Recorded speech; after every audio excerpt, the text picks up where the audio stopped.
Udaipur road ప్రమాదంలో ప్రముఖ నిర్మాత సూపర్ గుడ్ ఫిల్మ్స్ అధినేత ఆర్బీ చౌదరి మృతి సినీ ప్రపంచాన్ని విషాదంలో ముంచేసింది. ఆయన మృతి కోలీవుడ్ టాలీవుడ్ కి తీరని లోటంటూ పలువురు ప్రముఖులు సంతాపాన్ని తెలిపారు. మరోవైపు ఆర్బీ చౌదరి మృతదేహానికి అంత్యక్రియలు చెన్నైలో జరగనున్నాయి. సూపర్ గుడ్ ఫిల్మ్స్ అధినేత ఆర్బీ చౌదరి రోడ్డు ప్రమాదంలో ప్రాణాలు కోల్పోయారు. రాజస్థాన్లోని ఉదయపూర్లో ఆయన ప్రయాణిస్తున్న కారు డివైడర్ను ఢీకొట్టింది. ప్రమాద తీవ్రతకు కారు ముందు భాగం తుక్కుతుక్కైంది. తీవ్ర గాయాలైన ఆర్బీ చౌదరి అక్కడికక్కడే మృతి చెందారు. ఆర్బీ చౌదరి మృతదేహాన్ని ప్రత్యేక విమానంలో చెన్నైకి తరలించి ఆయన నివాసంలో అభిమానులు, సినీ ప్రముఖుల సందర్శనార్థం ఉంచుతారు. చెన్నైలోనే అంత్యక్రియలు నిర్వహిస్తారు. రాజస్థానీ అయిన ఆర్బీ చౌదరి 1950లో మద్రాసులో జన్మించారు.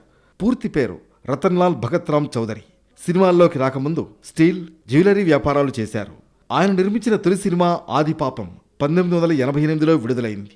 1990లో పుదు వసంతంతో కోలీవుడ్లో అడుగుపెట్టారు. సూపర్ గుడ్ ఫిల్మ్స్ అధినేతగా ఆర్బీ చౌదరి తెలుగు, తమిళంలో ఎక్కువగా సినిమాలు తీశారు.